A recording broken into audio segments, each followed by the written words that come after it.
अस्सलाम वालेकुम नाज़रीन, मैं हूं एडवोकेट राशिद मलिक फ्रॉम लाहौर। और आज हम बात करेंगे एफआईआर के टॉपिक के ऊपर। सबसे पहले आपको बताता चलूं कि हमारे जो मुल्क के कानून हैं उसमें दो बेसिक कानून होते हैं। एक होता है सिविल नेचर का, जो कि कम जो नुकसान पहुंचाने वाला होता है लोगों को, बहुत शदीद नुकसान पहुंचाने वाला नहीं होता, उनको हमारी सिविल कोर्ट्स डील करती हैं। मिसाल के तौर पर प्रॉपर्टी के केसेस हैं, या फिर कोई डिक्लेरेशन वगैरह होता है, सर्विस मैटर होते हैं, बहुत सारे इस तरह के जो मैटर्स हैं वो सिविल कोर्ट्स जो हैं वो डील करती हैं, तो वो सिविल नेचर के केसेस कहलाते हैं। इसके अलावा जो मुआशरे को हर्ट करने वाले, स्टेट को हर्ट करने वाले और लोगों को हर्ट करने वाले जो केसेस हैं, जिनसे लोगों को उनकी जान को ख़तरा होता है, तो ऐसे केसेस या किसी को बॉडी को, उसकी प्रॉपर्टी को ऐसे ख़तरात लायक होते हैं कि जिनकी स्टेट ने जो जिम्मेदारी ली होती है, तो वो उसको पूरा करने के लिए वो क्रिमिनल नेचर के केसेस होते हैं, वो क्रिमिनल कोर्ट्स जो हैं वो उसको डील करती है। तो आज हम उसके ऊपर बात करेंगे, जो क्रिमिनल केस कब स्टार्ट होता है और कैसे स्टार्ट होता है। तो सबसे बेसिक जो एलिमेंट होता है क्रिमिनल केस का वो होती है एफआईआर, यानी जिसको हम कहते हैं फर्स्ट इंफॉर्मेशन रिपोर्ट। तो जो फर्स्ट इंफॉर्मेशन रिपोर्ट होती है, जब कोई वक़ुआ होता है, किसी के साथ कोई ऐसा इंसिडेंट होता है, यानी कोई चोरी हो गई, कोई डकैती हो जाती है, या फिर किसी के साथ कोई जनाब कोई किसी को कत्ल कर दिया जाता है, या किसी के ऊपर अटैक किया जाता है। इस तरह के जितने भी क्रिमिनल नेचर्स के केसेस होते हैं, वो जब वो वक़ूअ पज़ीर होते हैं, कोई ऐसा इंसिडेंट हो जाता है, तो सबसे पहले हमारी ज़िम्मेदारी होती है कि हम जो है वो पुलिस को इन्फॉर्म करें। तो फौरी तौर पर ऐसे केसेस की सूरत में हम 15 पे कॉल कर सकते हैं। अगर पुलिस नहीं आती तो बेहतर है कि फिर हम थाने जाएं, वहाँ पे कंप्लेन करें। तो इसके लिए ज़रूरी नहीं है कि जिसके साथ ये हादसा पेश आया वही जो इसका कंप्लेनेंट हो। तो कोई भी बंदा जो वहाँ पे मौके पे मौजूद हो, जो वो जो वक़ुआ होता है उसको देखने वाला यानी शाहिद है, वो पुलिस को इन्फॉर्मेशन दे सकता है कि फ़लाँ जगह पे फ़लाँ जो प्लेस था, वहाँ पे फ़लाँ इंसिडेंट हुआ है। तो उसको वो जो है वो पुलिस जो है वो रजिस्टर्ड करती है। तो उसका बेसिक प्रोसीजर ये होता है कि आप पुलिस को इन्फॉर्म करते हैं, थाने में जाते हैं, और एक एप्लीकेशन जो आपने देखा होता है या आपके साथ कुछ हुआ है, तो आपकी चोरी या डकैती या कुछ भी हुआ, तो आप उसकी इंफॉर्मेशन जो होती है वो फर्स्ट इंफॉर्मेशन वो पुलिस ऑफिसर को देते हैं। आप उसको रिटर्न भी दे सकते हैं, अगर रिटर्न एप्लीकेशन की सूरत में दी जाती है। अगर आप रिटर्न नहीं देते तो ये पुलिस ऑफिसर है, इस चीज़ का बाउंड है कि वो आपके स्टेटमेंट को खुद लिखेगा और आपको पढ़ के वो सुनाएगा। आप उससे मुतमईन हो जाते हैं कि जो आपने कहा, जो आपने स्टेटमेंट दी, एज इट इज़ वैसी ही लिखी गई है। तो वो उसके बाद पढ़ने के बाद आपसे साइन करवाएगा उसके ऊपर। उसको कहा जाता है कंप्लेनेंट, जो इस वाक़े की, इंसिडेंट की जो कंप्लेन कर रहा है। वो कोई भी बंदा हो सकता है जो उसका यानी शाहिद हो, या फिर जिसके साथ कोई इंसिडेंट हुआ वो भी कंप्लेनेंट हो सकता है। तो जो एफआईआर होती है वो क्रिमिनल केसेस में बहुत अहमियत की हामिल समझी जाती है, यानी इसकी बेस के ऊपर आगे ट्रायल ने चलना होता है, केस ने चलना होता है, पुलिस ने तफ्तीश करनी होती है, उसके अंदर जो जो इंसिडेंट होता है उसकी सेक्शंस जो होती हैं कानून के मुताबिक लगाई जाती हैं, सारा वाक़या लिखा जाता है, उसके अंदर मेंशन किया जाता है, उसके अंदर क्रिमिनल कोर्ट जो है वो प्रोसीडिंग करती है, उस केस को सुनती है, तो वकला उसके ऊपर बहस करते हैं। तो एफआईआर को बहुत अहमियत हासिल है क्रिमिनल केसेस के ऊपर।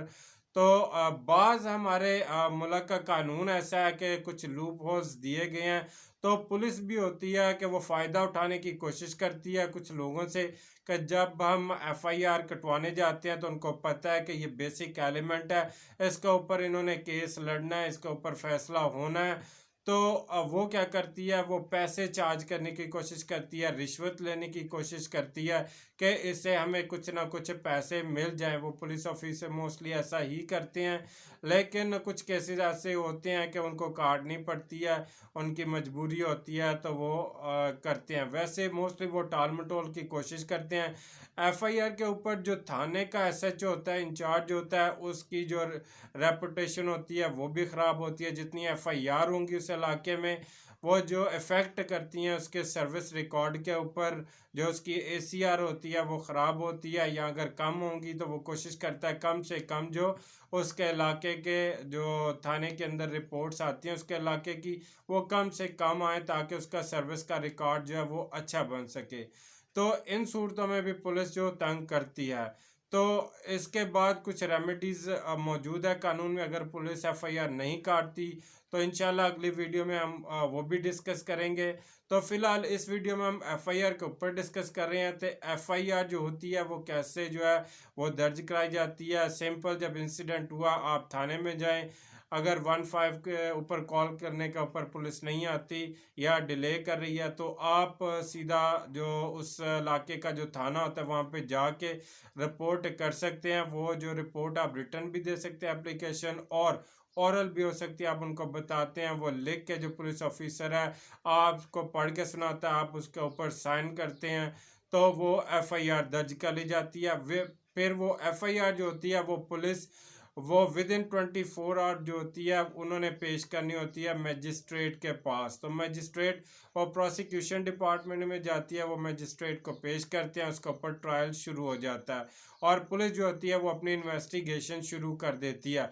अगर वो 24 आवर में उस बंदे के खिलाफ जिसके खिलाफ एफआईआर काटी गई है वो उसको अरेस्ट नहीं करती, पूछगिछ नहीं करती, वो पुलिस जो है वो मजिस्ट्रेट को इन्फॉर्म करेगी और मज़ीद टाइम लेती है। अगर उससे इन्वेस्टिगेशन कर लेती है तो वो मजिस्ट्रेट की कोर्ट में जो होता है इलाका मजिस्ट्रेट पेश कर दिया जाता है।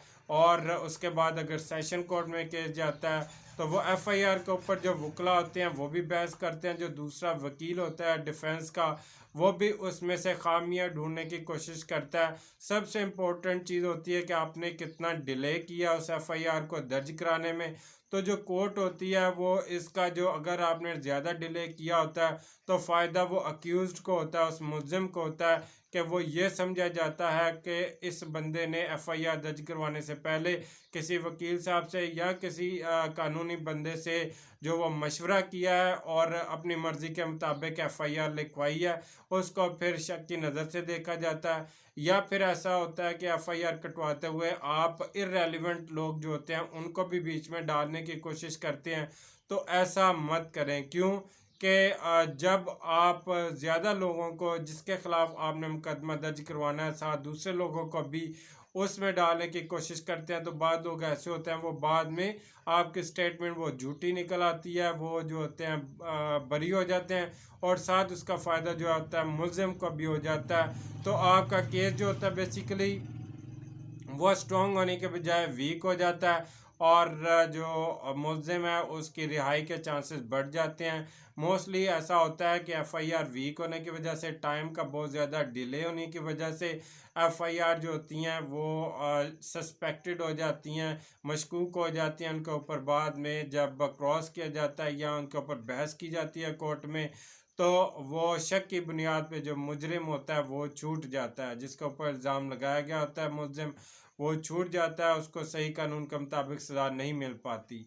तो ये बेसिक इन्फॉर्मेशन होती है। एफआईआर जब भी कोई वक़ूआ होता है, क्रिमिनल केस होता है, आप पुलिस के पास जाएँ, एफआईआर कटवाएँ, तसल्ली करें कि जो आपने वक़ूआ था, जो आपने स्टेटमेंट दी है, वही एफआईआर में लिखी गई है। और एफआईआर बेसिकली होता है कि ऑटोमेटिकली जब एफआईआर रजिस्टर्ड हो जाती है, आपका क्रिमिनल प्रोसीजर जो होता है ट्रायल का, वो स्टार्ट हो जाता है। तो ऑटोमेटिकली जो स्टेट होती है उसको हैंडल करना शुरू कर देती है और जो मुलजिम होता है इसके ख़िलाफ़ जो इन्वेस्टिगेशन करके उसको उसकी बेस के ऊपर अपनी गवाहियाँ एविडेंस पेश करने के बाद उसको सज़ा दिलवाई जा सकती है। तो इसलिए आज का जो हमारा टॉपिक था, मोस्टली लोगों को तरीक़ाकार का पता नहीं होता कि एफआईआर होती क्या, उनको मोस्टली ये नहीं पता होता। बाज़ का इसको उर्दू में पर्चा कहा जाता है और लोगों को पता नहीं होता पर्चा क्या होता है, एफआईआर क्या होती है। तो मोस्टली हम जो पंजाबी में टर्म यूज़ करते हैं उर्दू में कि जी पर्चा काट दिया, तो ये होती है बेसिकली एफआईआर। कानून की नज़र में इसको एफआईआर कहा जाता है और लोग इसको मोस्टली पर्चा कहते हैं। तो एफआईआर और पर्चे में कोई फ़र्क नहीं होता, एक ही चीज़ है, बस दो नाम है। इसमें सेक्शन 154 जो है सीआरपीसी वो डील करती है। इसके बाद मैं ये आपको बताता चलूँ कि पुलिस के पास राइट है, उसके पास ये इख्तियार मौजूद है कि एक कॉग्निजेबल ऑफेंस यानी काबिल दस्तअंदाजी जो जुर्म होता है वो उसकी एफआईआर काटती है। वो बग़ैर वारंट लिए हुए मजिस्ट्रेट के वो एफआईआर काट सकती हैं, बंदे को अरेस्ट कर सकते हैं और आगे मजिस्ट्रेट की कोर्ट में पेश कर सकते हैं। तो कुछ ऑफेंस ऐसे हैं जो नाकाबिल दस्तअंदाजी हैं या नॉन कॉग्निजेबल कहते हैं, जिसको सेक्शन 155 डील कर दिया है। लेकिन 154 जो है सेक्शन वो कॉग्निजेबल ऑफेंसेस होते हैं। पुलिस उसके ऊपर कॉग्निजेंस लेते हुए उस बंदे को अरेस्ट कर सकती है, एफआईआर काट सकती है और तफ्तीश करते हुए ऑटोमेटिकली मजिस्ट्रेट की कोर्ट में 24 आवर्स में पेश करेगी और उसका ट्रायल जो स्टार्ट कर दिया जाएगा।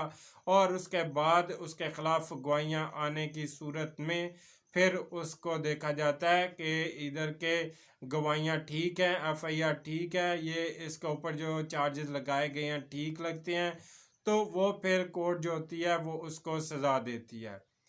तो आज का हमारा टॉपिक है एफआईआर के ऊपर। उम्मीद करता हूँ कि आप लोगों को समझ आ गई होगी। अगर मज़ीद कोई क्वेश्चन हो तो आप मुझे कांटेक्ट कर सकते हैं, नीचे मेरा मोबाइल नंबर मैंने दिया होता है। आप मुझे इसमें वीडियो के ऊपर कमेंट्स भी कर सकते हैं और कोई क्वेश्चन हो मुझे व्हाट्सएप या फ़ोन कर सकते हैं, एसएमएस कर सकते हैं, तो कोशिश करूँगा मैं रिप्लाई करूँ। तो मेरे चैनल को आप सब्सक्राइब करें, शेयर करें और बेल आइकन को जो है वो प्रेस कर दें ताकि मेरी आने वाली वीडियोस जो है उसका नोटिफिकेशन आपको मिलता रहे और आप मेरी जो इंफॉर्मेटिव वीडियोस हैं लॉ रिलेटेड और करंट अफेयर्स जितना भी है उसके बारे में जो भी वीडियो बनाता हूँ आप तक वो पहुँच सके और आप उसको देख सके और बाकी दोस्तों तक भी शेयर कर सके। तो इंशाल्लाह अब मुलाकात होगी अगली वीडियो में। अगली वीडियो इंशाल्लाह हम बनाएंगे कि अगर पुलिस जो है वो एफआईआर नहीं काटती तो आप क्या कर सकते हैं, कौन से जो तरीक़ाकार है अडॉप्ट कर सकते हैं। तब तक के लिए इजाज़त दें। अल्लाह हाफ़िज़, अस्सलाम वालेकुम।